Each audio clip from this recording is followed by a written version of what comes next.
चलो जी, बिस्मिल्लाह करते हैं। आज का काम स्टार्ट करते हैं। आज का जो हमारा टॉपिक है, आज वाले टॉपिक में भी हम क्या पढ़ेंगे? सर्कुलर मेजर्स पढ़ेंगे। अब जो हम सर्कुलर मेजर्स पढ़ रहे हैं, कल वाली जो क्लास थी वो बिल्कुल बिल्कुल बेसिक सवाल थे, आसान सवाल थे। इसमें कोई हमने मुश्किल चीज पढ़ी नहीं है। आज वाला जो काम है, हम सर्कुलर मेजर्स तो पढ़ रहे हैं, लेकिन आज वाले सर्कुलर मेजर्स में अगर आप ध्यान से देखो कि मैं वो वाले क्वेश्चन ज्यादातर कराऊंगा जिसके अंदर जो आंसर है वो आर थीटा रेडियन के फॉर्म में आ रहा होगा। तो समझो कल से हमारा एक स्टेप एलिवेटेड है, एक स्टेप हमारा ऊपर आ चुका है। बिफोर आई स्टार्ट एक्सप्लेनिंग, आप सिर्फ क्वेश्चन को केयरफुली रीड करो। देखो सवाल में क्या बोल रहा है, क्या क्या चीजें मौजूद है और किस तरीके से करना है। सिर्फ क्वेश्चन को रीड करो। अगर हम क्वेश्चन को रीड कर पा रहे हैं तो ये 3 मार्क का क्वेश्चन है। इस 3 मार्क के क्वेश्चन में एग्जामिनर हमें बोल रहा है find the area of shaded region. अब जो एरिया ऑफ शेडेड रीजन है वो किस में चाहिए? वो आर और थीटा के फॉर्म में चाहिए। अब ये वाला जो सवाल है, मैं बोलता हूँ एग्जामिनर का हॉट फेवरेट सवाल है। बिकॉज अगर आप टॉपिकल पास पेपर्स देखो, सबसे पहले हम एड मैथ से स्टार्ट करते हैं। एड मैथ में कम से कम 3 से 4 दफा आया ये वाला। अगर एएस की बात करते हैं तो एएस में भी कम से कम 6 से 8 दफा आया है। और दोनों की बात करते हैं तो समझो 10 दफा आया है। एड मैथ और एएस दोनों में इस तरह का जो क्वेश्चन है वो कम से कम 8 से 10 दफा आया है। इस क्वेश्चन की खास बात यह है कि इस सवाल में एग्जाम हमसे क्या करता है? ओ लेवल मैथ का सर्कल प्रॉपर्टी का रूल रिवाइज करवाते हैं। वो क्या है? According to O level math circle property का रूल, ओ से लेके ए आपके पास रेडियस है। ओ से लेके आपके पास रेडियस है and A T is a tangent line. याद है बच्चों, रेडियस और टेंजेंट हमेशा क्या बनाते हैं? 90 डिग्री बनाते हैं। हम सर्कुलर मेजर्स में तो पाई अपॉन 2 होगा। अब ये आपको रटा हुआ होना चाहिए। ये आपको बहुत दफा, मल्टीपल दफा ये सवाल नजर आएगा। इसी तरह का मिलता जुलता सवाल होगा, सिर्फ डिफिकल्टी लेवल आहिस्ते आहिस्ते करके बढ़ाता चले जाएगा वो। ठीक है ना? क्वेश्चन बिल्कुल मिलता जुलता सेम है, डिफरेंस क्या आएगा? डिफिकल्टी लेवल में आएगा। अब इस क्वेश्चन में एग्जामिनर हमें बोल रहा है express the area of shaded region. अब डायग्राम में हम गौर से देखते हैं। मेरे पास एक ब्लू कलर का राइट एंगल ट्रायंगल है। मेरे पास ब्लू कलर का एक राइट एंगल ट्रायंगल है। अगर ध्यान से देखा जाए तो राइट एंगल ट्रायंगल बड़ा है और अंदर वाला जो सेक्टर बना हुआ आ रहा है, जो पिंक कलर का सेक्टर है, वो छोटा है। तो बेसिक मेथड क्या होना चाहिए? अगर एरिया ऑफ ट्रायंगल में से एरिया ऑफ सेक्टर माइनस आएगा, ऑटोमेटिकली हम क्या निकाल लेंगे? शेडेड पार्ट निकाल लेंगे। भाई टेक्निक समझ में आई? सवाल सॉल्व बाद में होगा। सवाल सॉल्व करने से पहले आपको टेक्निक बनानी जरूरी है। ये आपकी स्किल होनी चाहिए वाली। ठीक है ना? इसके अंदर क्या करना पड़ता है आपको? सबसे पहले डायग्राम सॉल्व करने से पहले, सवाल सॉल्व करने से पहले पूरा एनालाइज करना है कि क्या क्या पॉसिबिलिटी है। क्योंकि आप ऐसे नहीं कि रैंडम सवाल शुरू करो, बीच में फंस जाओ, पता चला ना सही क्या है ना गलत क्या है, कहीं ना कहीं उल्टे कहीं और ही निकल गए, तो टाइम वेस्ट होने वाली बात है। तो डायग्राम देख के क्या पता चल रहा है हमें? डायग्राम डायग्राम देख के अंदाजा हो रहा है कि एरिया ऑफ शेडेड पार्ट क्या होगा। एरिया ऑफ शेडेड पार्ट क्या होगा? बड़ा वाला is the triangle. Area of triangle A O A T. Area of triangle O A T minus, minus क्या है? सेक्टर। तो ट्रायंगल में से सेक्टर माइनस होगा। ठीक है भाई, मोटी मोटी बात। एरिया ऑफ ट्रायंगल में से एरिया ऑफ सेक्टर माइनस होगा। अब एरिया ऑफ ट्रायंगल निकालने के लिए देखा जाए तो मेरे पास O A T is a right angle triangle. मेरे पास O A T is a right angle triangle. Right angle triangle के एरिया कैसे निकलता है? Half into base into height. तो हाफ और बेस तो मौजूद है, हाइट 80 मिसिंग है। ठीक है भाई, half into base into height के लिए बेस तो मौजूद है लेकिन मिसिंग है, 80 मिसिंग है। तो हम नीचे का लिखते हैं, नीचे हम लिखते हैं area of triangle O A T बनेगा half into base into height. Base O A है, हाइट 80 है, हाफ इंटू आर इंटू 80। अगर राइट नाउ देखा जाए हमारे पास ए टी मिसिंग है, कोई बात नहीं, कोई फर्क नहीं पड़ता। O A T is a right angle triangle. O A T is a right angle triangle. तो राइट एंगल ट्राइंगल में हम क्या लगाते हैं? राइट एंगल ट्राइंगल में हम यूज करते हैं trigonometric ratios. Right angle triangle में हम क्या लगाते हैं? Trigonometric ratios. ठीक है भाई, जब राइट एंगल ट्राइंगल आता है वहां पर we will always use trigonometric ratios. कौन से? Sine theta, cos theta, tan theta. तो राइट एंगल ट्राइंगल में हम क्या इस्तेमाल करते हैं? ट्रिग्नोमेट्रिक रेशियो इस्तेमाल करते हैं, sign theta, cos theta and tan theta. जो एंगल के सामने वाली साइड है, जो एंगल के सामने वाली साइड है उसमें क्या यूज किया जब वो होता है? ऑपोजिट होता है। 90 डिग्री के सामने वाली साइड इज हाइपोटेन्यूज, और जो तीसरी साइड बच जाती है दैट इज बेस। तो राइट नाउ ऑपोजिट मिसिंग है, बेस गिवन है। तो ऑपोजिट बेस में क्या लगता है? tan थीटा लगता है। तो tan theta is opposite upon base. tan theta किसके बराबर है? ऑपोजिट अपॉन बेस के बराबर है। ऑपोजिट ए टी है, base is R. Cross multiply करो तो are dot tan theta is equals to A T. R dot tan theta equals to A T. हमने ए टी निकाला है।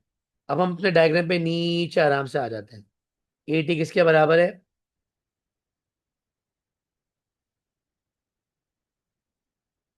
तो एरिया बन रहा है, area of triangle O A T बन रहा है half are square tan theta. क्या बन रहा है भाई? Half are square tan theta. अब याद है मैंने क्या लिखा था? एरिया ऑफ ट्राइंगल में से एरिया ऑफ सेक्टर माइनस क्या जाएगा? ट्राइंगल बड़ा है, सेक्टर छोटा है। तो एरिया ऑफ ट्राइंगल में से हम क्या करेंगे? एरिया ऑफ सेक्टर माइनस करेंगे। एरिया ऑफ सेक्टर का फॉर्मूला है, एरिया ऑफ सेक्टर का फॉर्मूला है हाफ आर स्क्वायर थीटा। अब इस क्वेश्चन में गौर से देखो, हमें सॉल्व किस फॉर्म में करना है? R and theta. थीटा मतलब साइन, कॉस, टेन भी हो सकता है। ठीक है ना? थीटा मतलब ये नहीं कि खाली थीटा नजर आएगा। थीटा का मतलब sign theta, cos theta, tan theta form में भी आ सकता है, कोई फर्क नहीं पड़ता। आगे जाते हैं भाई। तो एरिया, एरिया ऑफ शेडेड बन जाएगा, एरिया ऑफ शेडेड बन जाएगा एरिया ऑफ ट्राइंगल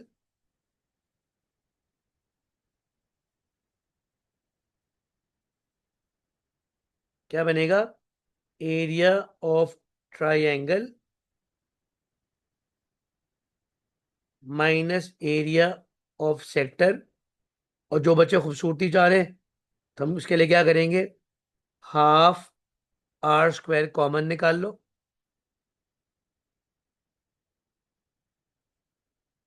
इस फॉर्म में आपका फाइनल आंसर आएगा। एग्जामिनर बोल सकता है इस पर्टिकुलर फॉर्म में शो करके दिखाओ। ठीक है, ये पॉसिबिलिटी है। लेकिन जो रेड से लिखा है जो ब्लू से लिखा है, दोनों आपके आंसर से कोई फर्क नहीं पड़ता। एक गलती मत कर देना, वो क्या है? थीटा में से थीटा माइनस मत करा देना भाई, ये याद रखना। ये बड़ी कॉमन सेंस वाली गलती है। ठीक है, ये वाली गलती नहीं होनी चाहिए। अगर ऐसी गलती करोगे तो एग्जामिनर बोलेगा इस बच्चे को ए लेवल्स क्या एडमायर किसी किसी चीज में बैठाना नहीं चाहिए। ये बच्चा काबिल ही नहीं इसको किसी क्लास में बैठाएं। ठीक है, ये वाली गलती मत कर देना गलती से। ये बहुत बच्चे गलती कर जाते हैं, जज्बात में आके माइनस कर देते हैं। ठीक है जी, ध्यान से देख लो भाई इसको। अब इस क्वेश्चन में देखा जाए हमारे पास, अगर ध्यान से देखा जाए, एक ओ लेवल्स का बड़ा कॉमन सा बेसिक सा लॉ रख रहे हैं। जब मैं ओ लेवल्स मैथ की क्लास देता हूं तो ट्रिग्नोमेट्री बच्चों को बताता हूं कि अगर राइट एंगल ट्राइंगल में, ध्यान से सुनना, इसमें राइट एंगल ट्राइंगल बड़ा ऑब्वियस स्वाब है, कोई हेल्प नहीं है, कोई चीट वाली हेल्प नहीं कि आप देख के जज करो। ठीक है ना, सवाल में already right angle triangle given है। तो मैं क्या बताता हूं क्लास के अंदर, अगर राइट एंगल ट्राइंगल में, अगर राइट एंगल ट्राइंगल में दो साइड गिवन है और तीसरी साइड निकालनी है, हम पाइथागोरस थ्योरम लगाते हैं। ठीक है ना, ये ओ लेवल्स का बता रहा हूं। अगर राइट एंगल ट्राइंगल में दो साइड गिवन है और हमें थर्ड साइड कैलकुलेट करनी है, we will always use Pythagoras theorem. पहली बात। दूसरी बात, अगर राइट एंगल ट्राइंगल में आपकी sides in terms of x में आ रही हैं, या इसमें तो आर में आ रही है, अगर राइट एंगल ट्राइंगल में आपकी जो साइड्स हैं अगर वो एक ही फॉर्म में आ रही है, एक्स में या वाई में, उस सिनेरियो में भी we will use Pythagoras theorem. ठीक है, पाइथागोरस थ्योरम कैसे इस्तेमाल करेंगे? 90 डिग्री के सामने वाला part is going to be the hypotenuse, this is perpendicular and this is base. बहुत आसान है, बेसिक सा सवाल है। कैसे पाइथागोरस थ्योरम लगेगा?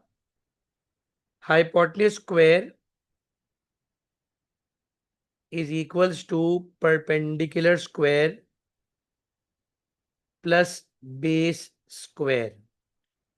Hypotenuse square is equals to perpendicular square plus base square.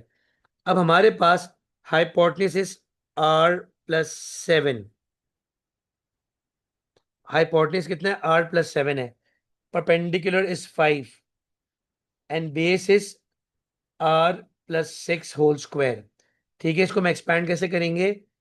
a square plus 2ab plus B square. बिल्कुल आसान बेसिक वाली आइडेंटिटी लगाई जाएगी। पाइथागोरस थ्योरम हमने क्यों लगाया? ध्यान से सुनो भाई, हमने पाइथागोरस थ्योरम इस वजह से लगाया है बिकॉज हमारी साइडें इन टर्म्स ऑफ आर और नंबर्स के फॉर्म में आ रही है, कोई अननोन वेरिएबल अलग से नहीं है। ठीक है ना, जो हमारे पास साइड्स है, कोई भी साइड हमारे पास कंप्लीट नहीं है। 5 तो है, लेकिन हम ये नहीं बोल सकते सारी साइडें कंप्लीट है। हमारे पास दो साइड्स अननोन है। जब तुम पाइथागोरस थ्योरम लगाते हो ऑटोमेटिकली सवाल पूरा बैलेंस हो जाता है।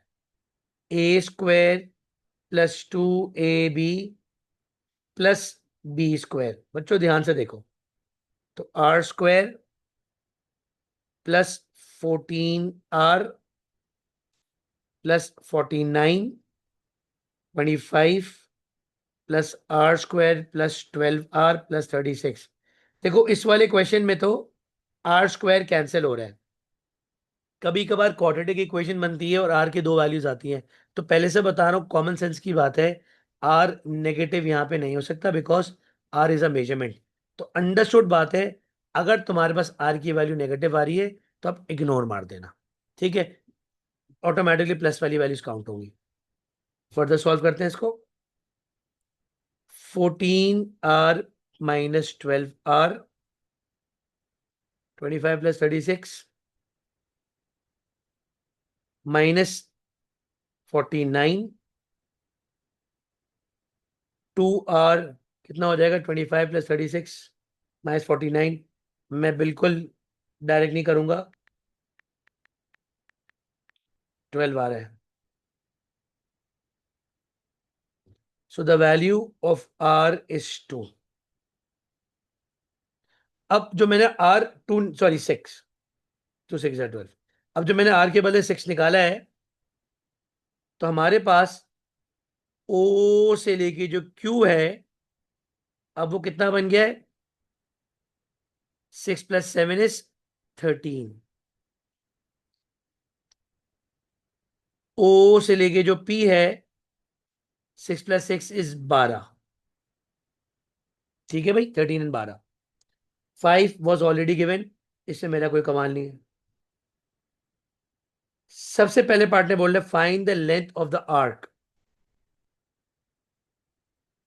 अब जितने भी बच्चे बैठे हैं उनको याद होगा आर्क लेंथ का फॉर्मूला क्या होता है। आर्क लेंथ का फॉर्मूला होता है S equals to R theta. अब इसको मैं डायग्राम को जूम कर रहा हूं। OAB रेडियस तो हमारे पास मौजूद है ना, रेडियस तो हमें पता है। हमारे पास मिसिंग क्या है, हमारे पास मिसिंग है एंगल।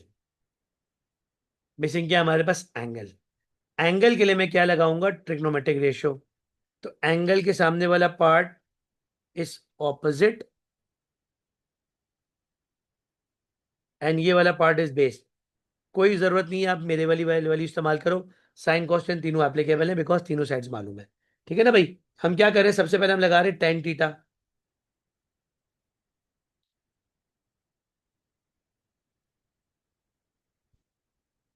टेन थीटा हो जाएगा 5/12। इसका प्लीज कोई आंसर निकाल के बताए क्या आ रहा है। Tan inverse is 5/12। ठीक है। टेन इनवर्स क्या आ रहा है, 5/12 आ रहा है।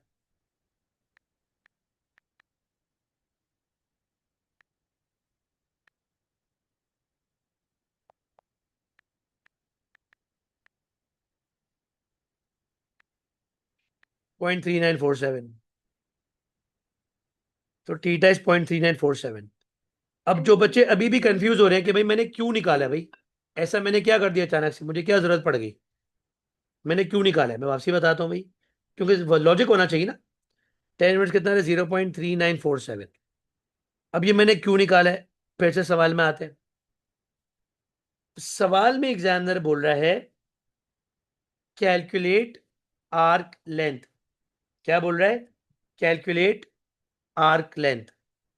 आर्क लेंथ का फॉर्मूला है S equals to R theta.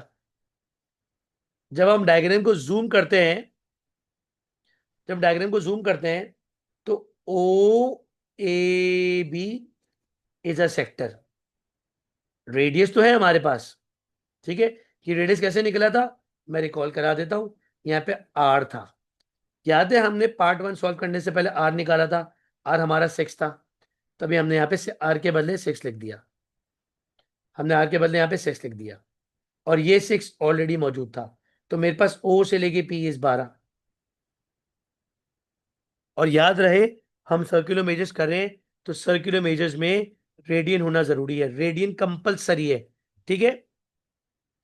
हमेशा याद रखना, जब आप ट्रिग्नोमेट्री लगाने बैठ रहे हो शुरू में आपका एंगल रेडियन में होना चाहिए। ऐसा नहीं हो सकता कि आपने पहले डिग्री वाला सवाल सॉल्व किया बाद में रेडियन में कन्वर्ट करा, नहीं, नॉट अलाउड। पहले फुर्सत में आपका एंगल रेडियन में होना चाहिए। उसका तरीका क्या है, कैलकुलेटर को रेडियन मोड में लिखो तब जाके एंगल निकालो। एंगल में कैसे निकाल रहा हूं, वापसी रिपीट कर लेता हूं। Opposite upon base. ऑपोजिट 5 है, बेस 12 है। मेरा टेन इनवर्स क्या आ रहा है, 5/12, 0.3947। अब मुझे याद है आर्क लेंथ निकालना था। Arc length is S equals to R theta. R 6 है, 0.3947। तो आर्क लेंथ क्या हो जाएगा, 6 × 0.3947। तो मेरे हिसाब से 2.36 आ रहा है।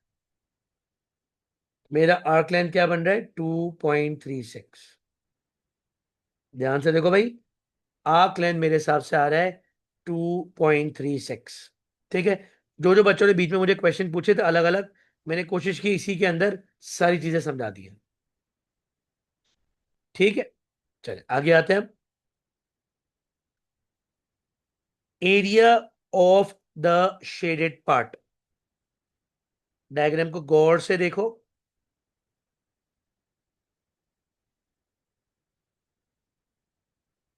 जब मैं डायग्राम को गौर से देखता हूं तो ट्रायंगल मेरे पास बड़ा है, सेक्टर मेरे पास छोटा है। तो एरिया ऑफ शेडेड पार्ट मैं ऐसे निकालूंगा, एरिया ऑफ ट्रायंगल में से जब सेक्टर माइनस होगा तो ऑटोमेटिकली शेडेड पार्ट आ जाएगा। ठीक है भाई। इसकी पिक्चर नीचे कॉपी कर लेते हैं ताकि बार बार देखना ना पड़े।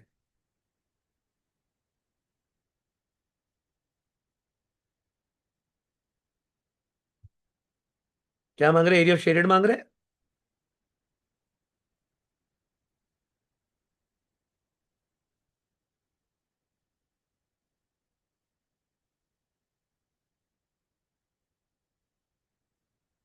एरिया ऑफ शेडेड कैसे निकलेगा? एरिया ऑफ शेडेड हो जाएगा area of triangle O P Q minus area of sector.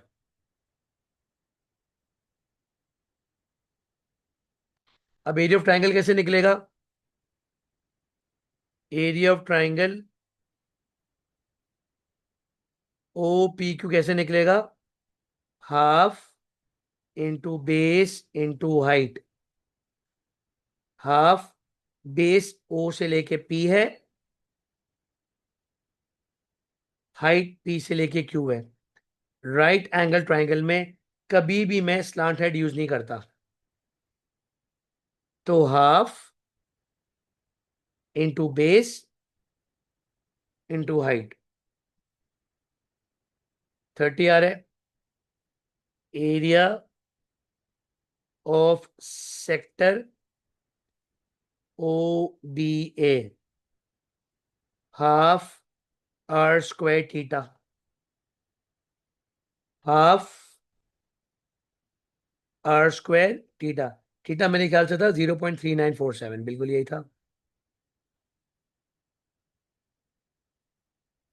Area of triangle निकालेंगे, सेक्टर निकालेंगे हम, ये half are square theta half are square 7.1 आ रहा है।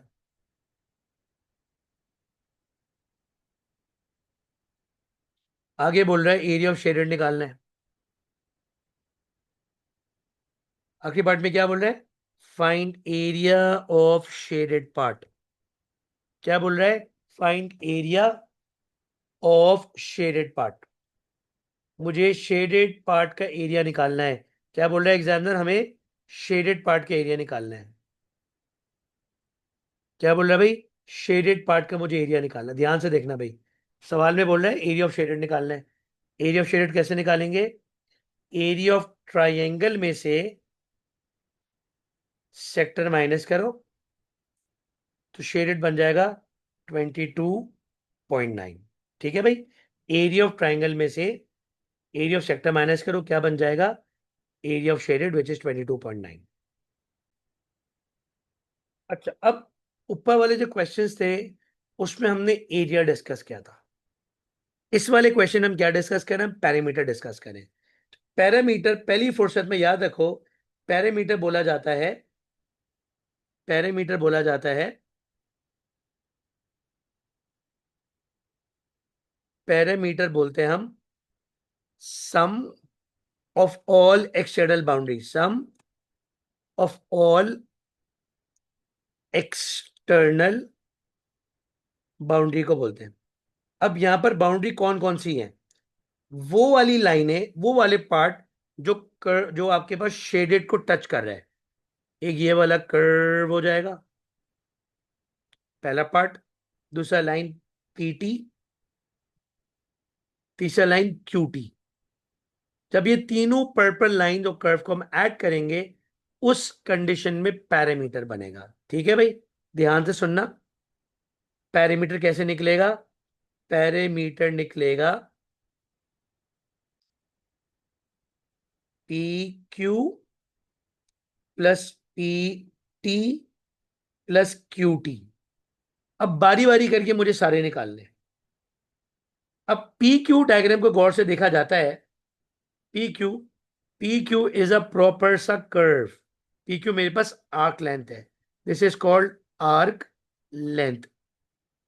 तो हम आर्क लेंथ निकालेंगे। आर्क लेंथ क्या हो जाएगा? आर्क लेंथ पी क्यू बनेगा S is equal to R theta. R मेरे पास रेडियस है और एंगल जो ये बना हुआ है, this symbol is called alpha. ठीक है, तो क्या बन जाएगा मेरे पास, आर अल्फा। ये हमने क्या निकाला है, हमने पहली फुर्सत में आर्क लेंथ निकाली है, ओनली आर्क लेंथ। अभी तो मैं आगे गया ही नहीं हूं। अगला वाला पार्ट, अब याद रहे,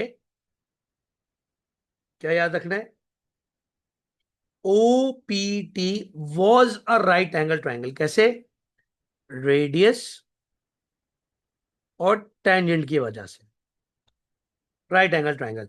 तो एंगल के सामने वाला पार्ट क्या होता है, ऑपोजिट। ये वाला पार्ट क्या है, बेस। ध्यान से देखना, तो मैं क्या लगाऊंगा, tan theta opposite upon base होता है।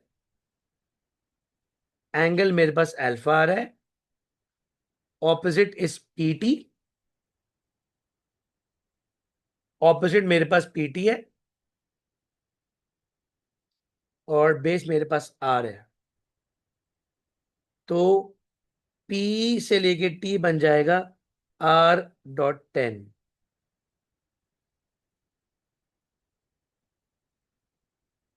ठीक है, यहां तक R.10 एंगल भी काउंट होगा, R.10 अल्फा। सही है, आगे देखते हैं भाई, ध्यान से देखना। तीसरा वाला पार्ट,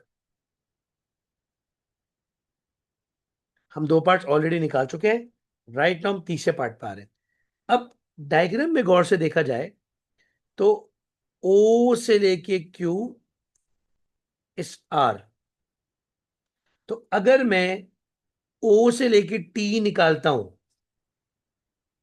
अगर मैं O से लेके T निकालता हूं और उसमें से R माइनस कर लेते हैं, तो ऑटोमेटिकली QT आ जाएगा। क्या आ जाएगा भाई हमारे पास, QT आ जाएगा। ठीक है भाई, एंड QT आ जाएगा। तो एंगल के सामने वाला पार्ट याद है ऑपोजिट था,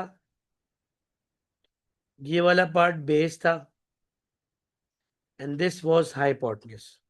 बेस और हाइपोटेन्यूज में cos थीटा लगता है, तो हम क्या यूज करेंगे, cos थीटा। ध्यान से देखना बच्चों, cos theta is base upon hypotenuse, cos alpha, values देख रहा हूं ताकि मिक्सअप ना हो जाए, बेस ओपी है एंड हाइपोटेन्यूज इज ओ से लेके टी। तो ओ टी बन जाएगा,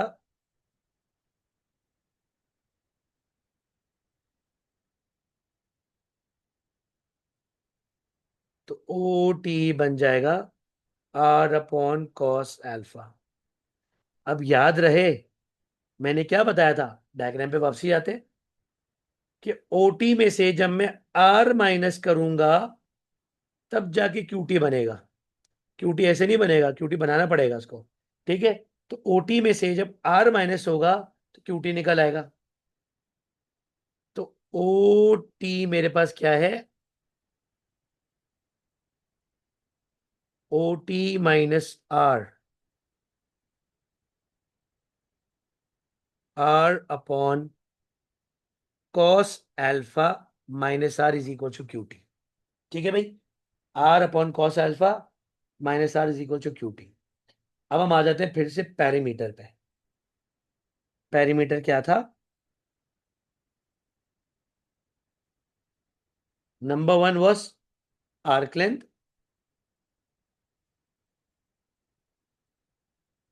number two was PT, number three was cutie.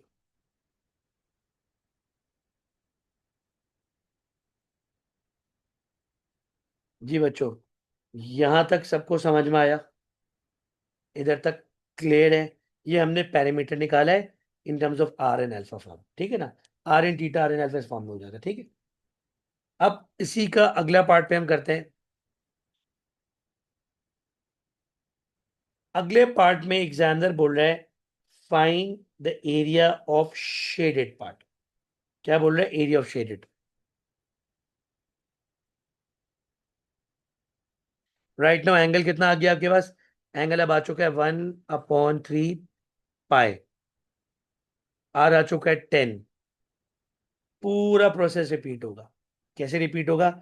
Area of sector निकालेंगे हम, half are square theta,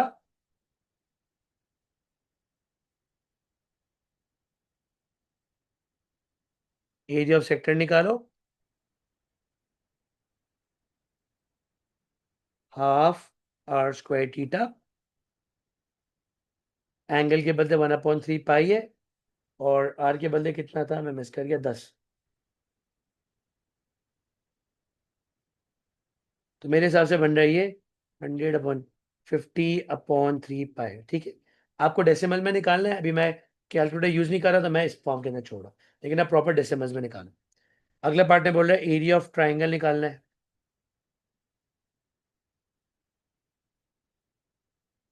half into base into height.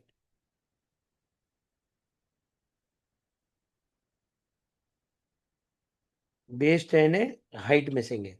Height ऊपर देखते हैं कहां कैसे निकलेगी। इसको मैं बेस बना रहा हूँ, हाइट ये निकलेगी। तो एंगल के सामने ऑपोजिट हो जाएगा, this part is going to be base, तो ये हो जाएगा 10 पाई/3 ऑपोजिट अपॉन बेस।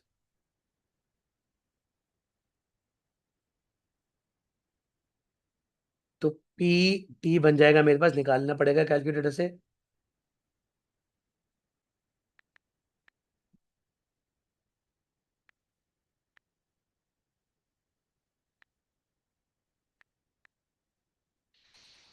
10/10 पाई/3, ये बने 17.32। P2 आ रहा है 17.32।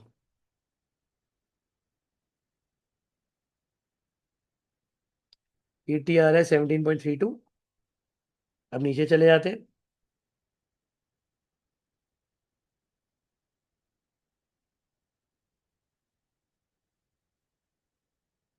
शेडेड पार्ट हम कैसे निकालेंगे? एरिया ऑफ शेडेड हो जाएगा, याद है ट्राइंगल बड़ा था और सेक्टर छोटा था।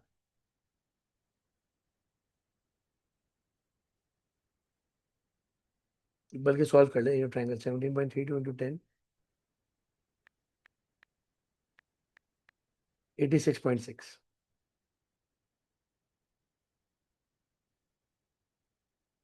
तो area of triangle, area of this,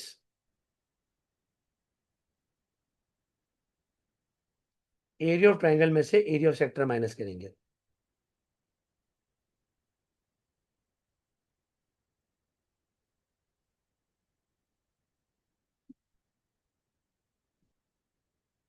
अब बच्चों के मैं आंसर कॉपी मारो जो मुझे बता रहे बीच में, मेक श्योर करना गलती ना हो जाए भाई, गलत आंसर मत बता देना, पता चला सारा काम ही खराब हो गया। ये हमारा एरिया ऑफ शेडेड बनेगा। ठीक है भाई, यहां तक सबको क्लियर है? यहां तक समझ में आया? अब इस क्वेश्चन में भी देखा जाए तो मोर और लेस सेम ही तरीका लग रहा है, बहुत ज्यादा फर्क नहीं है, लेकिन ये पूरा ही आर टीटा पाई शे के फॉर्म में आ रहे हैं, तो पूरा थोड़ा ध्यान से करना पड़ेगा। तो अब रूल क्या है यहाँ पे? ये आपका बन रहा है सेक्टर, ये आ रहा है आर्क लेंथ, मतलब सर्कल का कर्व यहाँ पे आ रहा है। ठीक है भाई, कर्व थोड़ी फीलिंग भी आती है। वो लाइन जो कर्व और टैंजेंट को टच करते हुए जाती है, वो लाइन जो कर्व को टच करती हुई जाती है, दैट लाइन इसको टैंजेंट लाइन। वो लाइन जो कर्व को टच करती हुई जाती है, दैट लाइन इसको टैंजेंट। तो ओ और एल क्या फॉर्म करेंगे? रेडियस और टैंजेंट, मतलब यहां बनेगा 90 डिग्री। ये ओ लेवल मैथ का सर्कल प्रॉपर्टी वाला रूल है, रेडियस टैंजेंट 90 डिग्री बनाते हैं। अब जल्दी इसको निपटाते हैं। किस तरह? सबसे पहले पार्ट ने बोला पैरामीटर, दूसरे पार्ट ने बोला एरिया। ठीक है। तो एंगल के सामने वाला पार्ट क्या है? ऑपोजिट है, and this part is base. हम ऐसे लिख सकते हैं, tan theta is opposite upon base, tan theta is L N upon r, तो are dot tan theta is equals to L N. पहली फुर्सत में मैंने एल एन निकाल दिया, ध्यान से देखना। अब एल एन बाकी काम नहीं खत्म हुई, मैं क्या कर रहा हूं, पहले मैं सारी साइडें निकाल लूं ताकि मेरे पास कंफ्यूजन वाला डर चक्कर ना रहे। अब मैं ओ एन निकाल रहा हूं, बेस और hypotenuse. Cos theta base upon hypotenuse होता है। साइन थीटा भी लग सकता है, बच्चे सही कह रहे हैं, साइन थीटा भी हो सकता है। तो cos theta R upon O N है, तो ओ एन बन जाएगा R upon cos theta. O N क्या बन रहा है मेरे पास, ओ एन बन रहा है आर अपॉन कॉस थीटा। अब डायग्राम को मैं जूम कर रहा हूं, ध्यान से देखो। हमें निकालना है पी फॉर पैरामीटर। पैरामीटर में ये कर्व आ गया, एक ये लाइन आ गई, प्लस ये वाली लाइन आ गई। तो पैरामीटर कैसे निकलेगा, पैरामीटर निकलेगा L M plus M N plus L N. इन तीनों लाइन का जो सम होगा that is going to be your parameter. जो तीनों लाइन का सम होगा that is going to be your parameter. अब एल एम कैसे निकलेगा, एल एम आर्क लेंथ है, इसमें कोई चेंजेस ही नहीं है। रेडियस भी आर है, एंगल भी थीटा है, तो यही एज इट इज छाप लेंगे इसको हम। तो एल एम बन जाएगा R theta. M N, M N पिछले वाले सवाल में याद है क्या था, पहले मैंने ओ से लेके एन निकाला था। अगर इसमें से मैं आर माइनस कर देता हूं, ओ से लेके एन में से आर माइनस करता हूं, तो क्या बचेगा, एम एन बचेगा। तो एम एन क्या हो गया, R upon cos theta minus R, R upon cos theta minus R plus L N. उसके बाद क्या आ रहा है, plus L N. L N कैसे निकालेंगे भाई, ध्यान से देखना, एल एन में गलती नहीं होनी चाहिए। एल एन कैसे निकालेंगे हम,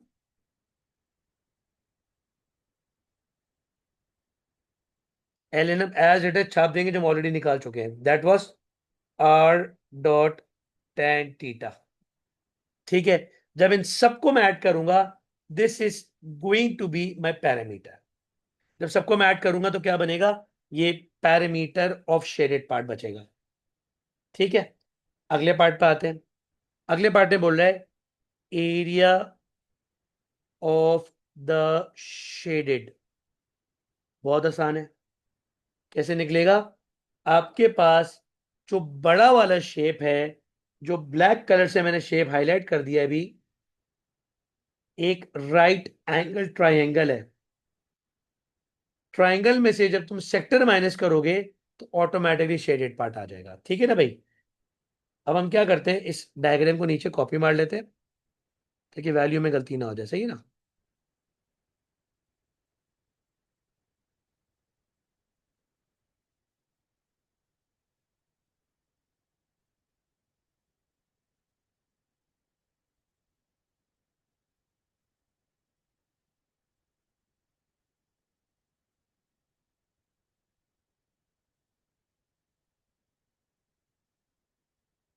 अब हमारे पास एरिया ऑफ ट्राइंगल निकालना है, half into base into height, half into base is r multiply by height which is L N. L N मैंने ऑलरेडी ऊपर निकाला हुआ था, देखो भाई, एल एन हमने ऑलरेडी निकाला हुआ था, आर डॉट tan थीटा। तो एरिया ऑफ सेक्टर बनेगा half are square tan theta. Area of triangle, sorry area of triangle, half are square tan theta. और एरिया ऑफ सेक्टर में कोई चेंजेस नहीं है। आखिरी पार्ट बोल रहा है area of shaded part. Triangle चूंकि बड़ा है तो ट्राइंगल माइनस सेक्टर। ट्राइंगल क्या है? Half are square tan theta minus half are square theta.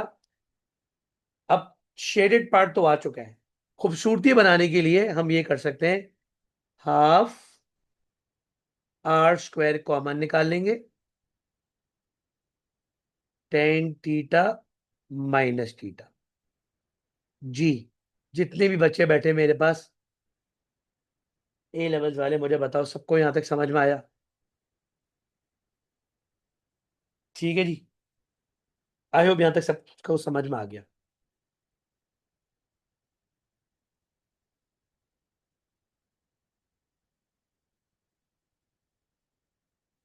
क्या? चलो, since all queries are settled, चलो guys, we are done for today. इंशाल्लाह कल इसी के हम और मुश्किल सवाल करेंगे और इसी को आगे कंटिन्यू करेंगे। ठीक है जी, चले, ओके भाई, खुदा हाफिज।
चलो जी, ओ लेवल्स वाले बच्चे आ रहे हैं, जब तक मैं सवाल निकाल के रेडी कर लेता हूँ।